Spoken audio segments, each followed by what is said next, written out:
And right before I got surgery, or I got surgery on my shoulder at the end of the year, and having doubts in my mind, am I going to be as good as I was before? Am I even going to be better? Am I going to be the same? Like, where am I going to be at? And I read this book, and I can't remember the name of the book, but all I remember was seeing the word faith in it like 1,000 times. Like every little sentence, paragraph had faith, faith, faith.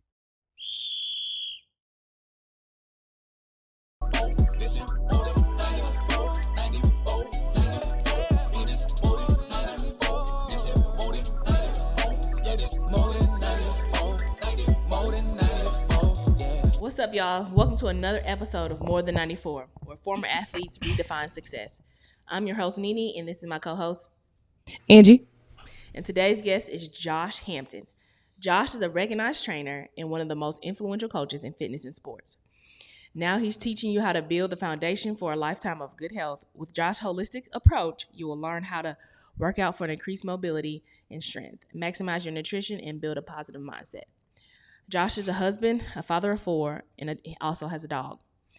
And he has been in the practice of health and wellness for some time now.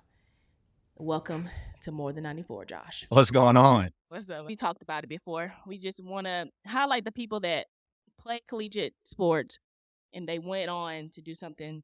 They didn't go on professionally. They went professional in another field. And so for you, it's fitness.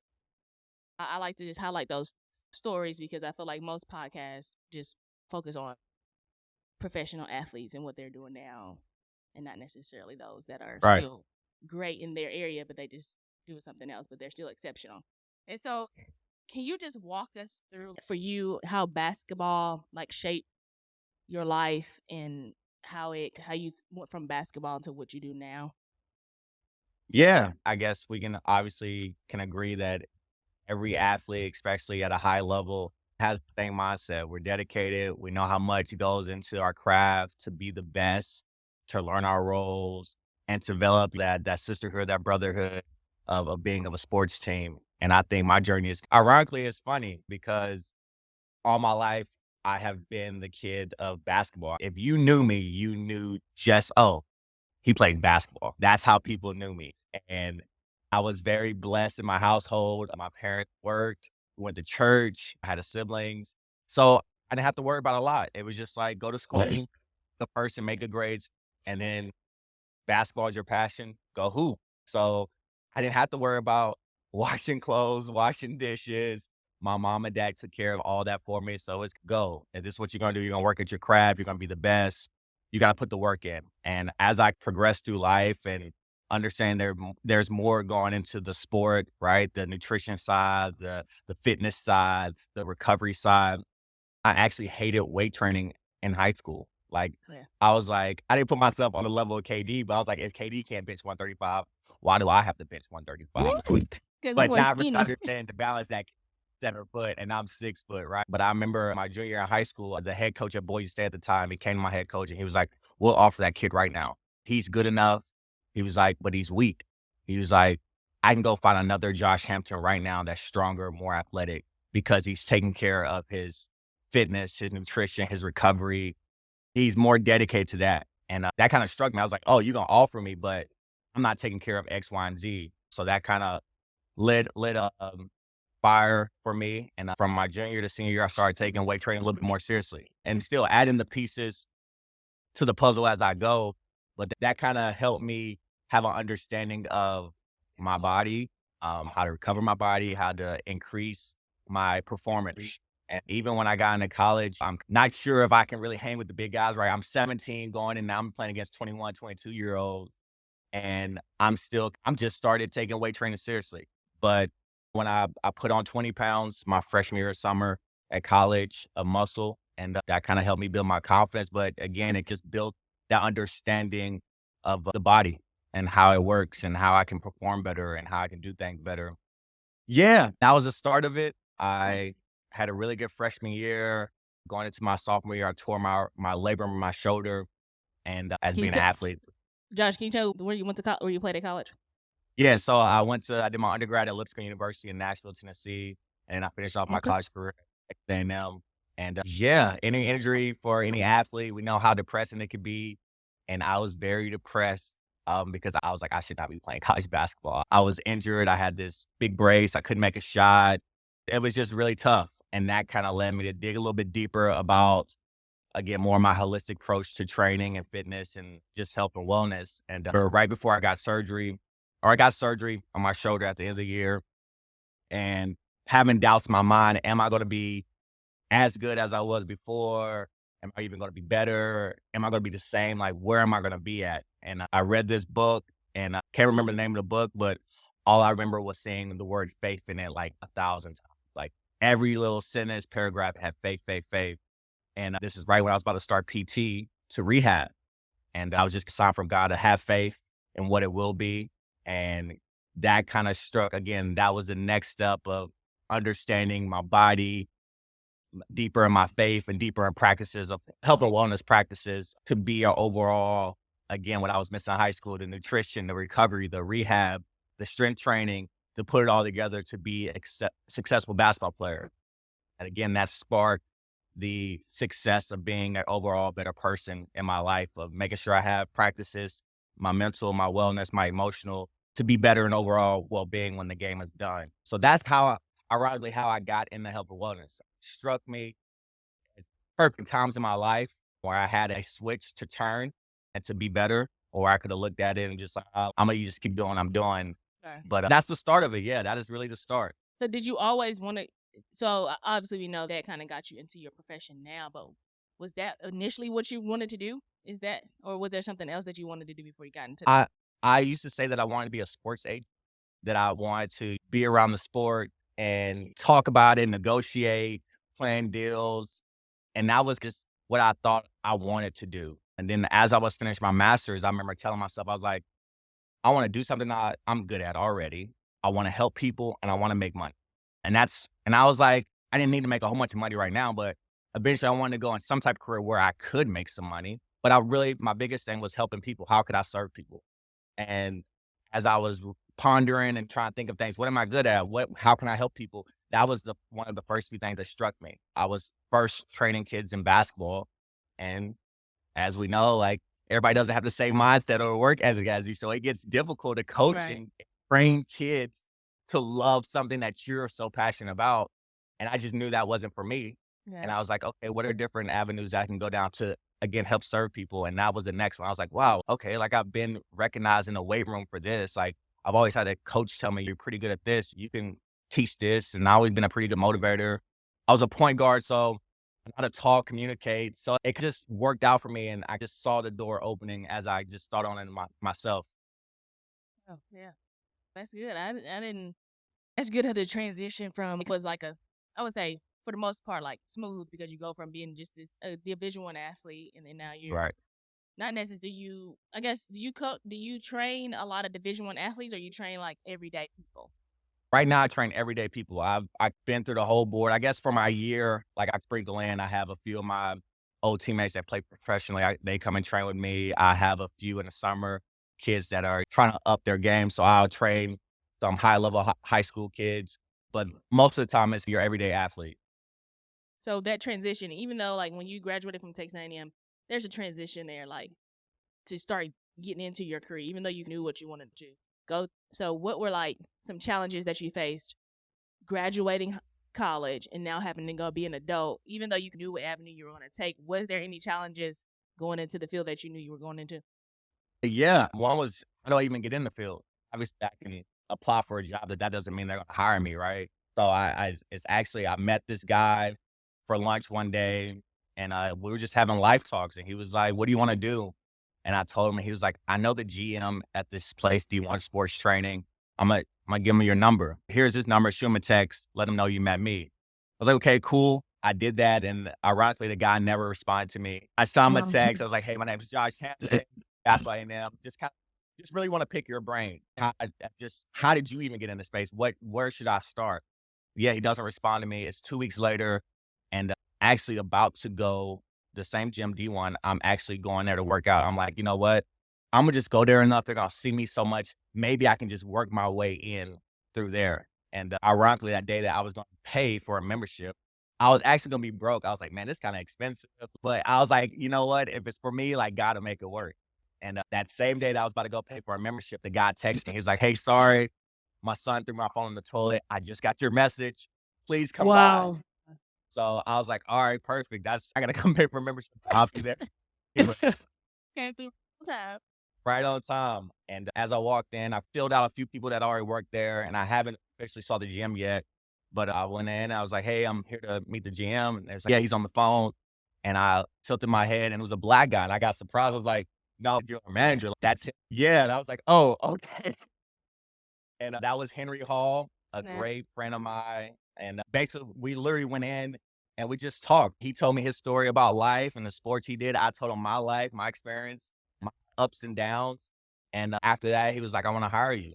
And I was like, "Really?" He was like, "Yeah." He's like, "I need people like you." He said, "People get jobs and the job teaches them the job. I can train you. That's easy. Yeah. Right. But Yeah. having good people that's going to do a good job and serve and where you both the employee and the clients grow in life," he said, "You have the character, you have the traits to do that, and that's what I want to build in." So Henry Hall was the person that gave me the first chance. And but my thought process was literally just be somewhere where I wanted to be, what I wanted to do enough where I was gonna ask questions, they were gonna ask questions so I can find a way in the door. Yeah.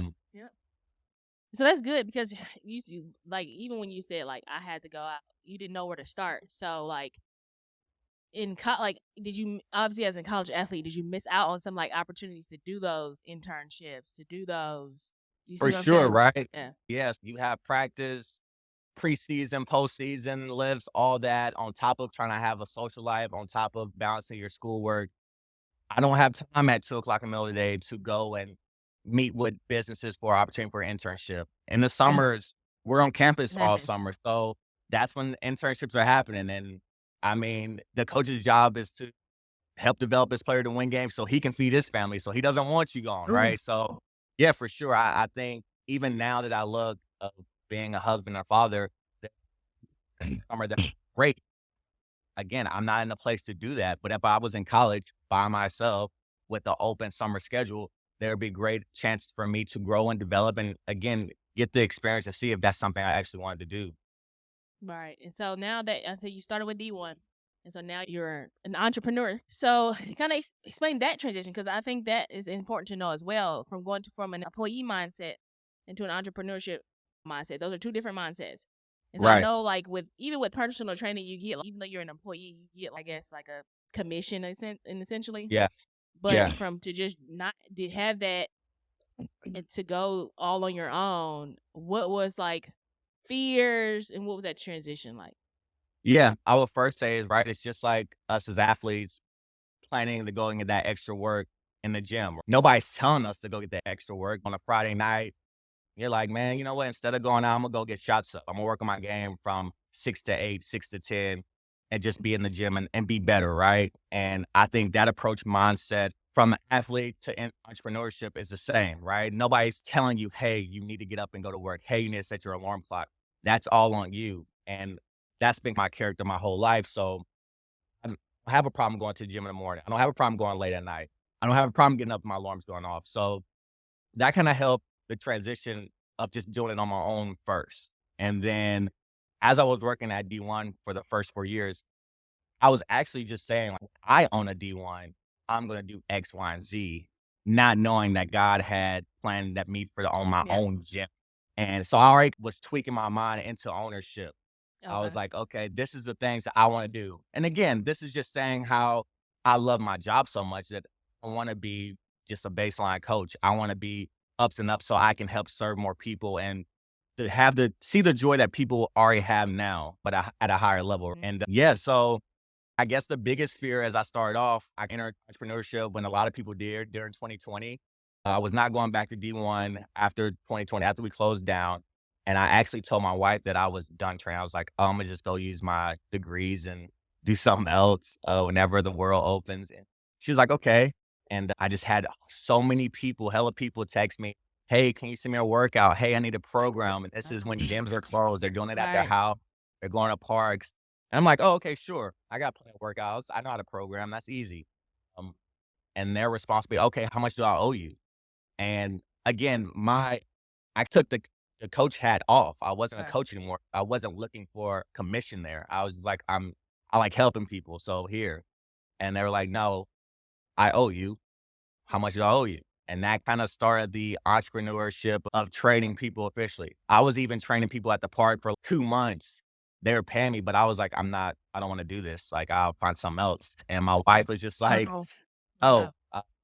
there is God is literally telling you this is what you wanna do." So, I went from training people at the park, a family friend let me borrow their gym. I trained at their gym for, like, 3 months. They closed that down. Literally, it was like the next day, a family friend was like, "You can use our garage. You can train your people anytime you want, no charge." I did that, and then that was the eye-opening that, "Okay, this is what God wants me to do." And, ironically, every day I was going to this house, and there was this old gym there, really nice gym, and nobody was in there. The company moved from College Station to Austin, and they had all their equipment in there. And I was like, "Wow, okay, I know there's equipment in there." I was like, "They gotta put up a for sale sign sometime. It just can't sit there forever." And, like, 3 months, I was driving by the house every single day, and then sure enough, one day, they had a for sale sign. I went in, I was like, "I need that and that." And there was all this equipment. I'm like, "Alright, cool, I got the equipment." I had no place. I had to store the equipment in my house. We had to literally move 1 bedroom out. It was crazy. I literally had all the equipment stored in 1 bedroom of our house with no place to go. But I was like, "It's alright, I got equipment," because at that time, everything was Yep. on back order. So, I was like, "Alright." But I think the fear there was the unknown, right? Like, Mm. how does that work? Like, people know me, people like training with me, but once everything gets back to normal, are they gonna go back to the old thing they've been doing, or are they gonna continue to do what's been working for them pre-COVID or, post-COVID, right? Right. So, it was definitely some fear there, some uncertainty, but also some lessons and some learning. Just like any entrepreneur, they don't know they don't know how to work a business until they start working their Working business. in the business. Yep. Yeah, like, they don't know what they don't know, and from me to Elon Musk, we are the same people. Literally, he's just figuring it out as he go. He just started earlier than I did, and that's it. That I mean, literally, it's just people starting earlier and learning as they go. And once I took that knowledge and put it in myself and had the confidence in myself, I was like, all right, just go and you'll figure it out. You'll Like, figure just it out. start it, you'll figure it out. And God is so good, and we found a place literally 5 minutes from my house, a nice spot to Yeah. move all the equipment in, and that started the official kinda entrepreneurship journey of me having my own place and training and teaching people how to live holistically and take care of their well-being. That's good. And so if you were a student now and they're about to graduate, Yeah. and they're in this certain kind of situation you're in, what's something you would tell them that you didn't necessarily know then that you know now and that you look back and like, oh, what would you tell them to get started, or just what advice would you give to that guy or girl that may want to look into entrepreneurship? Because you had a lot of things you said, and like you just got to start. But a lot of people have analysis paralysis, and then they never start. Yeah. Just Analysis paralysis. it's because I they're like just that. It's because true. they Yeah. yeah because they just don't know, and they just scared to take that Yep. like leap of faith and just like Right. Yeah. just do it, whatever their insecurities or fears are. But I feel like a lot of kids nowadays, if sports don't work out, they don't have nothing else to do. And False. so Yeah. No, for sure. I think if I could give advice to younger athletes, even my younger self, I would say about freshman, sophomore year of college, start thinking of other things that you're interested in. What brings you joy? What brings you Yeah. happiness? yeah, What does life look like if there was no ball, no soccer, right? What is that like, and how do you feel every day is purposeful for you? And I would say if I would have took the time to digest that and analyze that myself, I could have made plans, and maybe I even would have did change majors. uh, Yeah, it was just I didn't just take the time to analyze myself of what else could I do. For me, it was league. Oh, get to the league. That's it. There's no plan Yep. B. But the difference between me and Johnny across the street that's really good in the hoops, I had a lot of faith in the Lord, and okay, if this doesn't work out, then something will. And I was okay with that. So I think if we take the time to analyze ourselves, analyze what's our values, what's important to us, and mhm. how we can still make an impact and be purposeful in life, then we'll be fine when ball's all said and done. Yeah, but I think it, and I when I yeah I get yes for sure. but also being an athlete, especially Division I athlete, because it's hard. It's hard. Like I didn't know I liked gardening until COVID. So Yeah. it's hard to sit and say, what do I like? If I didn't play nothing but basketball my whole life as well. If you go to my neighborhood the same way, oh, that's NeNe. She had a ball in her all the time. That's all they know. Like they don't know nothing else about my life, but I had basketball. But when we get to college, it's like you forget all you worried about is basketball, football, and you forget to, oh, I'm about to graduate. But by the time You're you right. This is graduate, over. it's like I got 5 months to do. Boom. Yeah. figure You're like, it yeah, out. What do yeah. I do in 5 months? Like I didn't miss out on all the other opportunities that like regular college students get. And that's like a hard, like, how do you work that in? I think maybe it starts with the coaches and the coaching staff, right? Because I we're think being realistic, yes, but we all know how that's going. because you're right. How often do we have our time to sit there and analyze for ourselves? You're right. We're sitting in our apartment, but that's the I'm 20 tired. I'm minutes. going to sleep. And I'm tired. I'm going to sleep. I'm going to take this. Yeah. Right. And so I really feel like it has to come from the coaches of giving the players the time and the freedom and again, it comes to maturity of athletes because I remember I took a nap every single day and I was looking forward to these naps. So if a coach told me you got a week off, I want you to find something else. Get away from basketball. Don't hoop. Find something that's passionate for you. I'm like, oh, I'm asleep. Facts. Like, so, like, I mean, yeah, like, I don't, it comes to maturity level for athletes. Again, times has changed since we played. Now the athletes are getting money to be there and Yeah. other things are exciting their mind. So instead of just sleeping, they're like, oh, I can go shopping or we can go fly somewhere. We can go do all this Yes. and Oh, yeah. that. Yeah. But I think it has to come from the coach's framework for sure. I think you're right because now that you say that, 1 year Angie was gone by this time, but 1 year we did a thing, and I'll tell y'all how I got the name. I stole the name More Than 94. So it was a year. You know how like you have postseason, you get some time in postseason, like especially if you ain't go to the tournament, like you got Yeah. you got a little time. So in postseason, we had a place where she named it when the assistant coach, it was Peeps, Angie, More Than 94. And so in that 2 week time frame, you know, most basketball players, we doing 2-a-days, whatever. So we took a couple weeks and did other things, but it was not like let's explore what you do, but it could have been something, but it was like, how do you change a tire? How do you do this? So we would go to these different places and see these different things. It's everyday life when we about to graduate, but it was more like, I respect that though. it was more like hands-on kind of stuff. If I'm flat on the side of the road, I know how to change a tire. And Yeah. it was some more activity. The tire, that's the only one I can think of right now. But it was like, what's More Than 94? And so that's how I got the name of the podcast. But it was that year that we did it. We never did it again. Because I think in the end, I felt like they felt like we was not in their shape as we should have been because we was out here doing these other activities. Yeah. But it's a thin line when it comes to, especially at that higher level basketball. But this is why I think a lot of us get our degree, right? And then I'm going to do sports management. And this is what I want to do. And then, boop, graduation comes. And then you try to go get a sports management job. And you're like, dang, this ain't paying no money. They're not hiring. I have to go back and do something else, right? And that's why we all go back to school and get a master's. Because we didn't have that time to think about what would I do if this was over. Job. Now, he may have had a little glimpse of that time because he hurt a shoulder. Right. Injury. Right. And so did I, because I hurt my shoulder.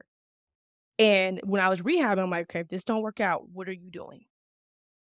And I continued to rehab and I continued to play basketball. But in the back of my head, I knew that any moment, all it took was one wrong block, one wrong pass, and this thing it was over for the shoulder. I knew even after rehab, I knew that my career was on the fringe. So I had to start coming up with ideas of what I was going to do.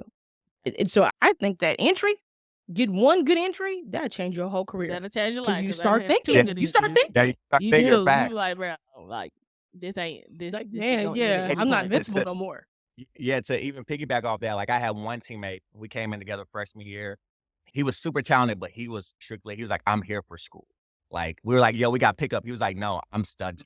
We're like, bro, like, you can play what game? He's like, no, I'm studying. He's an engineer major. And we were like, and he got injured his senior year, shoulder injury. Dang. Changed. He was like, bro, like, I miss basketball. We're like, bro, you had all this time to play pickup. workout. He was like, no, I got to study. Now you talk about you missed it. He was like, yeah. So yeah, you're right. That one injury changes perspectives both Mhm. ways. Whether you come in a little bit more mature, you're like, all right, I'm here for 4 years just to get this degree because I already know what I'm doing. Or I'm here for just the hoops and I'm trying to get to the league. Right.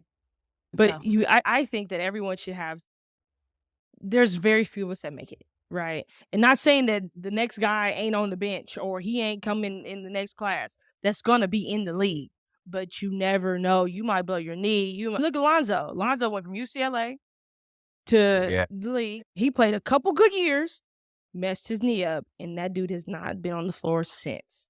Now, Yeah. difference between him and us is that he getting paid.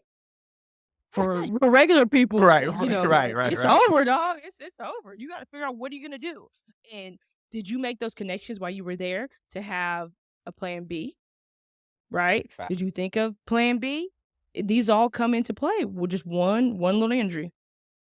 Yeah. But you 18, 19 years old. You think You, you you, ain't gonna you never gonna get never- injured. right.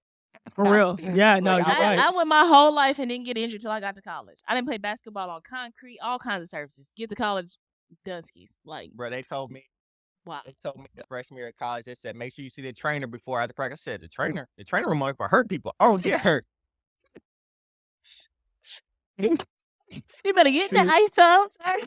I'm like, man, I ain't get hurt. What I need the trainer room for? You better go. I do it like one thing if I had to change it all over again. Because I was that same person. Like, I didn't say I wasn't gonna get hurt, but I would just like, I would never do recovery. Yeah. I don't, neither. to this day, I don't like stretching. But if I had to do it over after every practice, after every game, I'm going to get them ice packs put on them knees. For sure. Oh, for sure. I would go back and do ice baths. That's what I would do. I'll go back and do ice Right, baths. facts. doing that. Anyway, so we live life, and there's gonna be failures, there's gonna be setbacks. Oh, yeah. So through your whole journey, how do you think, giving advice, like how do you approach those setbacks? How do you overcome those setbacks? Even as an entrepreneur, there's gonna be times where you have setbacks or had setbacks based on your sports background. How do you approach setbacks and failures? I don't want to be cliche, but next play, we've all heard it. Oh, yeah. Whether you turn the ball over, Yeah, you yeah. miss a shot, next play, right? And I think I've kept that phrase in my head of next play. Even start off entrepreneurship. My wife is a stay-at-home mom with our kids. She wasn't working. I was the only person bringing the income. And I was like, I remember when I got unemployment, I was like, yeah, babe, I'm gonna take 3 days off. I'm not doing nothing. I ain't think about no job. I ain't think about nothing. I'm just gonna relax. And she was like, okay. I'm like, yeah, ain't nothing I can do right now. Even if I get a job tomorrow, they're not gonna pay me tomorrow, so it don't matter. You gotta wait that week hold back. Man, like what? Next play mentality is understanding that, for me anyway, is nothing can happen overnight, but something. And that means you make the effort to do something in a forward progress to better your situation. So whenever I have these ups and downs, I'm just next play. Like, okay, you learn from that. You try not to do it again. There's nothing, I can't go back and change it. We're just gonna move forward, You gotta- and that's it. And I think as in life, God gives us signs and different things. And if that downfall keeps happening over and over, I'm not learning from my mistakes. So I need to go, again, we're 94, more than 94 people. I need to go back to the film. I need Right. to check out what I'm doing wrong because apparently I haven't fixed it. So that's how I approach kind of the ups and downs of being an entrepreneur in life is just next play and knowing that I can't change what happened. I can only change the future moving forward and learn from that lesson. Yeah. Well, I like that. I like that. Next play. I like that. All right. So this is the point of in the podcast. We're doing 30-second time. All right. So I All right. asked everybody the same question. The game is on the line. You get one shot to win the game. Who you giving the ball to? It could be yourself. It could be anybody you want. Who you giving the ball to take us to victory? Kobe. Kobe. Oh. Hey, I ain't mad at you. I'm not a Kobe fan, but I got you. You not a Kobe fan? I'm not a Kobe fan. Who you a fan of? I like. I'm a guard, but I like. No, get it out. For sure, for Right. sure. I'm always been a Tim Duncan fan and a Kevin Garnett fan. Okay. For sure. Those are my guys. And then for point guards, I've always liked Allen Iverson, and I like man, what's his name? Kidd, last name. Must not. Okay. Hey, what's Okay. his Jason name? Kidd. Jason Kidd. God, Jason Kidd. yeah. Uh-huh. Yeah. Steve Francis Yeah, yeah. back in the day. But yeah, Okay. franchise. Hold on, Yeah, yeah, yeah, yeah. from St. Louis, right? Steve Francis? No, I don't think he. No, you from St. Louis. Yes. So you're not gonna say Jason Tatum?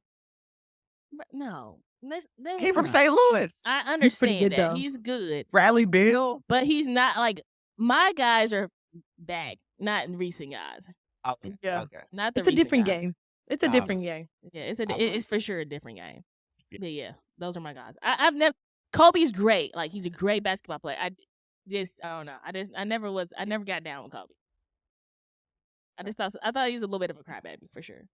And LeBron, same way. I like LeBron, Yeah, but he's a LeBron. I don't like crybaby. LeBron. And so I Yeah, don't he's a like crybaby. crybabies. I just don't like Me crybabies. either. And once I figure out you're a crybaby, You're done with him. I just don't know. But they've done great things. I like LeBron, what he does off the court, and stuff like that. It's a different type of person like Kobe. I feel like those are different type of people. Shut up. What with the listeners that are listening, what do you hope that people get when they listen to this podcast today? What are some of the key takeaways that you hope somebody grab onto? Man, just listen to my story and gotten where I am now. I'm 29, 4 kids, a wife, and a dog. I'm no different from You said 14? Hold on, Josh. Angie, don't make that face, bro. You own the dang. 4 kids, the dog, and Go ahead, brother. 4 kids, She's so dog. I'm no different from anybody else. I get up, I use the bathroom, brush my teeth, I tie my shoes just like you, and I'm just going through the journeys of playing high-level basketball, getting a job, leaving a job, starting a business. Yeah. It was all by the faith of God. I had no idea what I was doing. I just started, and I understand. And I guess what really started me is understanding that I took care of me first. there you go. And that was everything from the spiritual, the physical, the emotional, financial, just everything about your well-being, what's important to you. That's how I started off. So I That's a hope word right there. You got to take care of you in order to take care of somebody else. Exactly. 100%. Right. Whatever you're doing, whatever you want to do, whatever you have dreams or aspirations you're doing, take care of yourself first, and then the rest will follow along. You would just start after that. But I think people really need to understand the value of health and wellness and what they care about in life. Because Yeah. at the end of the day, like material things don't matter. Man. If we ain't got to go there, but the whole P. Diddy stuff, right? We can go there. He's selling all his stuff. And again, it's not going to matter. He's either going to be dead. At the end of the day, he's going to be dead a few years from now. He's going to be in jail. It doesn't matter. But the good thing is what the true values of life. He had different values than we did, or that anybody does. So Yeah. understand your values and what you care about in life is the most important thing. Yeah, so let's rewind a little bit. We don't want to skip this part. Okay. Because, 4 kids, 29, that ain't the normal. That's right? word. Word. Right. So no, just explain. Like, and not to be funny though, but to have 4 kids at 29, a dog and a wife, and you're an entrepreneur. yeah. Yeah. So like, kind of my gosh. explain just because just not a lot of just in the male black men that are their wife is at home and I know you, Josh, and like actually being a good dad. Just explain that, like being a black good dad. That's hard. Yeah, no, for sure. I'm gonna go ahead and say I wasn't always built as this great person. It took years and years of me of sinning and whatnot. But it was. I think I saw my parents. They've been married my whole life. I guess they've been married for 32 years. So I've seen love, a strong bond in my house. I knew I always wanted to have that, but I think of being young and doing it. I want to lay down like a blueprint. Mostly, we hear black men don't take care of the kids. They ain't never around. They ain't trying to be with the baby mama. I don't know. I don't want to say that was my main goal, but also didn't want to fall into that stereotype. My kids, I literally said the other day, my wife is my best friend. My kids are literally my best friend right after her. We have a dog just for extra giggles and whatnot. I went around the house, but I don't know. Shout out to Maverick. Yeah, I think to put it all, as I'm saying this out loud, I've always loved being on a team. I love brotherhood. I love working camps. So that camaraderie Yeah. has always been special to me. So my family is the same way. Like they're my brother and sisterhood. that I can literally bond with them the same way I would my teammates. And that's, There's, that's I never thought about it that way, but that's exactly right. but right, your teammates know truly who you are. Right. Like there's no They didn't see your worst days. They didn't see your worst days. exactly. It's worse Absolutely. they didn't see how you act when all yeah. So that's my family. Like they know me and I can truly be myself. And I think the camaraderie, the brotherhood, the sisterhood that's built from teams has all formed to one where I care so much about it that I would obviously do anything for, provide for, fight for. But at the same time, lift them up, right? We're trying to lift and make our teammates, our brother and sisterhood look good. Right. That's the same way. I'm trying to build them up to be whatever they want to be and inspire them and knowing that, hey, like you can do And whatever essentially, you that's want. that's what a good teammate is, right? Oh, yeah. Exactly, right? Yeah, that's it. Right. Yes. We're not done yet. We have 4. No, we ain't got nothing on the way, but trying to have a whole starting lineup, maybe What's maybe a the 6 man. number? What's the number? We said 6. Okay. So yeah, we'll set 6. Hey, more power to you, brother. Yeah, do it. Do your thing. Do your thing. We got 2 over here. That's it. Look, but crazy for everybody who's listening, I would rather have another kid than get another dog. So just Oh, put for that out. sure. For sure. Right. No, I agree with you on that though, because the dog, like my dog is pretty old and she don't really do much, but there's no way you could not pay me to get another new dog and have to go Yeah. through that process over. After I put Sophie, is no more dogs at our house. Dang. Poor Sophie is gonna be the last Goats. one. Because like honestly, nobody really like Sophie is my dog essentially. Like nobody in the house bothers or messes with Sophie, so it's like it's my dog and nobody really cares about her. So she'll be our last. No, I for sure. Yeah. The only good thing about a dog, though, honestly, is you can lock them up, put them away for a little. You can't right, essentially do it that could with be your okay. Can't do it kids. to the kids. Right. Can't do it to the kids. Lastly, just thanks for coming on here, Josh, and sharing. I got a lot of tidbits. I like the next play and all of that. It was good. No, It was good. yeah, thank It was y'all. No, some this good is nuggets. yeah, what y'all doing. Again, you don't see many Black females, retired athletes at this level doing what y'all are doing, right? We only see the high ups, ESPN ladies doing their thing, but we need more of this. And I think Right. you guys are off to an awesome start of just getting people to understand the mindset of retired athletes. I don't think we ever lose our touch in the game, but I think what really stands strong and what you really try to highlight is our mindset of how, again, we're successful off the court and doing what we're doing to have that same approach that we did to the game. Yeah, and highlighting we ain't out here being bums. We out Right. here Nah, being Not at all. exceptional. the bank trying to hoop. Hey, we out here exceptional as well. Like even though we Oh, not yeah. bouncing the ball or catching the ball, we exceptional in other things. And I just feel like even with I love the pivot and all that, but it's always professional athletes. I'm like, where are the people that were exceptional in college that you don't hear about them? I'm like, they're not, you know what I'm saying? Like, No. where are those? I know there's a lot of Wayside. people that was on the same team as those guys that they're interviewing that didn't go pro. You know what I'm saying? Like on the Yeah. college team that didn't go pro that you don't hear about. And I'm just like, and they're probably doing great in life. They might, hopefully, we get some. Hey, subscribe, Like and Yep. follow. like and follow. All right, but that's about it. On Josh, just let us know how people can get in touch with you, like as far as Yeah. social media and stuff. So you can all my handles are the same at JAYS Cole CLE World. Cole is my middle name. And that's on Instagram, that's on Twitter, that's on YouTube. I'm having one of my apps released Monday, actually, the Playbook app. So it's going to give you a playbook of your wellness journey. So everybody that's hesitant to start of their fitness and wellness journey, they're going to have practices there where you can have practices to build on. And again, just start to build the confidence, physical, mental, emotional, just different ways to make life simple. Is it Again, Apple? Apple? Is it? can I yes, just- Apple, okay. Android, download it. I'll shoot you the link, but Yeah, shoot me a link so I can put it at the bottom of the podcast.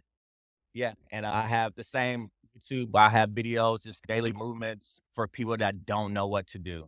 But again, I have a wife and 4 kids and a dog. Life be happening. Life be life. Life be life, and so I need my wellness to be simple, and we need Right. simple. Absolutely. Nobody's gonna go out their way to do something that they really don't want to do. So Fact. my biggest is how can I make wellness simple for everybody? So that's overall of kind of my goal and what I'm trying to do, and find that on all my platforms. All right. Thanks for being on More Than 94. That's a get. That's game.